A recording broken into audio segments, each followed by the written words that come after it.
On November 24, 1971, a middle-aged man boarded a plane flying from Portland, Oregon to Seattle, Washington, carrying a briefcase and wearing a dark suit and sunglasses. His ticket, which was paid for in cash, identified him simply as Dan Cooper. The nondescript man did little to draw attention to himself as the plane boarded, aside from ordering himself a bourbon and soda. However, once the plane was in the air, Cooper signaled for the flight attendant, a young woman named Florence Schaffner, and handed her a note. At first, Schaffner thought nothing of it, as she believed he was simply a businessman attempting to flirt with her by giving her his phone number. She slipped the paper into her pocket and might have forgotten all about it. However, when Schaffner passed by again, the man made a motion to get her attention. He leaned toward her and quietly told her she had better read the note because he had a bomb on board. He then opened his briefcase to show Schaffner a glimpse of batteries, wires, and red sticks contained inside.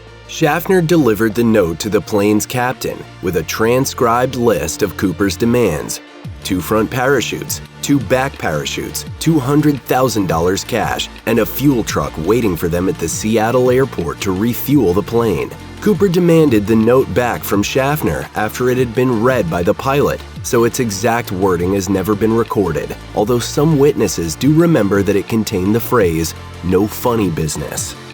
The pilot contacted air traffic control, who urged the flight crew to comply with Cooper's demands. The plane then circled around the Seattle airport for 2 hours while authorities scrambled to meet all of the ransom note's demands. Cooper was true to his word, allowing the flight's 36 passengers to leave the plane safely in exchange for the 4 parachutes and $200,000 worth of $20 bills. And once he had the money, he was okay with passengers getting off. With the ransom demands met, Cooper then ordered the plane to take off again en route to Mexico City with only himself, the pilot, and first officer, a flight engineer, and a flight attendant left on board. Per Britannica, D.B. Cooper also demanded that the pilot fly low and slow at just 10,000 feet and less than 200 knots. Around 8 p.m., Cooper lowered the rear steps and took a daring leap out of the plane somewhere over southwestern Washington,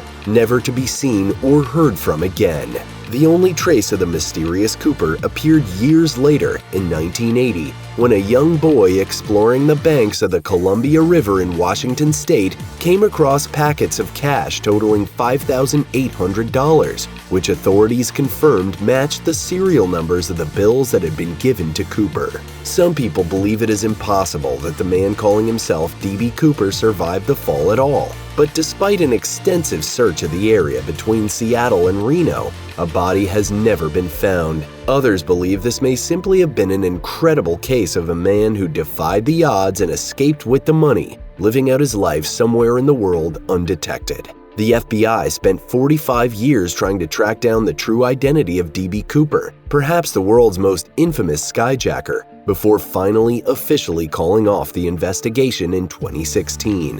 However, one documentary filmmaker believes they may know the man behind the alias. In 2016, documentarian Thomas Colbert released a documentary film called D.B. Cooper, Case Closed, which claimed that the man known only as D.B. Cooper was really an Ohio native named Robert Rackstraw. According to Colbert, Cooper not only survived the fall, he went on to live a long, colorful life, racking up a lengthy criminal record along the way and eventually settling in San Diego, California. Rackstraw was a Vietnam veteran and paratrooper, so he would have the skills needed to execute the hijacking and subsequent daring escape. He also had a shady past, according to those who knew him. In 1978, Rackstraw faked his own death in an airplane crash to evade charges of passing bad checks and stealing a plane, just months after he was acquitted of killing his own stepfather by a sympathetic jury. He was convicted and served time in Folsom State Prison, after which he went on to start his own business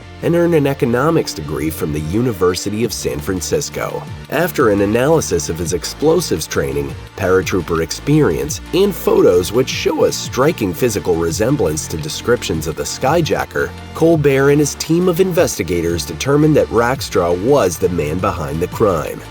However, while Rackstraw was briefly investigated by the FBI in connection with the Cooper case, They eventually ruled him out as a suspect, believing him to have been too young at the time the crime occurred.